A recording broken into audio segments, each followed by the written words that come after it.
This is not entirely unexpected.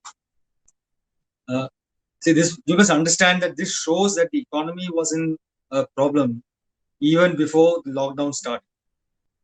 This quarter for which we are getting the data now had exactly 1 week of the lockdown, the week after 25th of March. The rest of the data pertains to a figure pre-COVID. So even then, what clearly the data shows is that our economy was in trouble. The data shows that manufacturing has been declining consecutively for 3 quarters. Construction had been declining for 2 quarters. And these are very major chunks of the economy.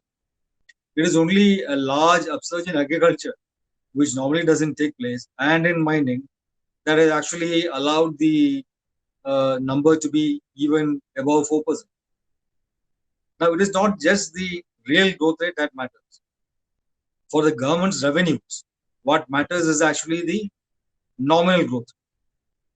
Now, the second advanced estimate had put the GDP growth rate nominally at 7.5%. Now, what these numbers show is that the growth rate is actually 7.2%.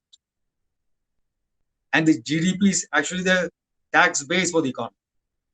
If the tax base itself is growing only at 7.2%, it is very difficult for the government's tax revenue to grow anywhere near the estimate it had put in the budget. So it shows that we will have not only an economic problem, but also a fiscal problem. So all this, to repeat, was not unanticipated.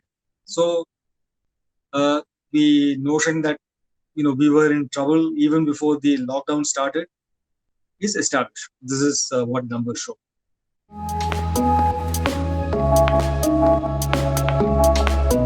Answer the first question. We are in recession. There's no doubt about it. Every estimate of professional forecasters for the economy for 2020-21 is negative. Even the RBI says, which is can be expected to come out with the most reliable, at least non-pessimistic forecast for the economy, says that the growth rate for the current fiscal year would be negative. So we are comfortably in recession, no doubt about it. And the technical definition of a recession is when you have 2 consecutive quarters of negative growth. So Q4 of the last fiscal, now the data shows is very, very bad. And this first quarter, we will be deeply negative, and we will likely to be negative in the second quarter also. We will probably start showing a huge uptick from the third quarter. And I don't think this is a new normal at all.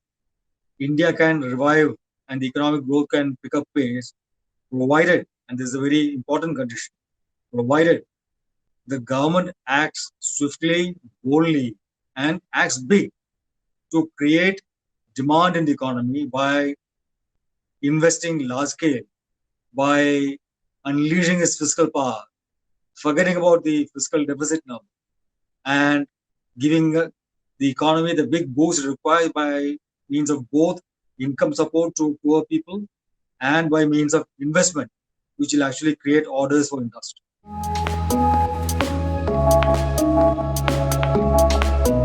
So what the government has done is to pick up a patient that seemed to be sinking and has put it on an ICU bed.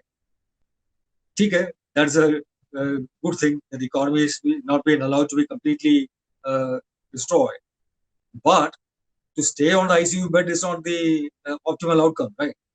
Now, from the ICU bed, the economy should be able to get up and start walking and then start running. But has the government done anything to allow the economy to get off from its prostrate situation? It hasn't.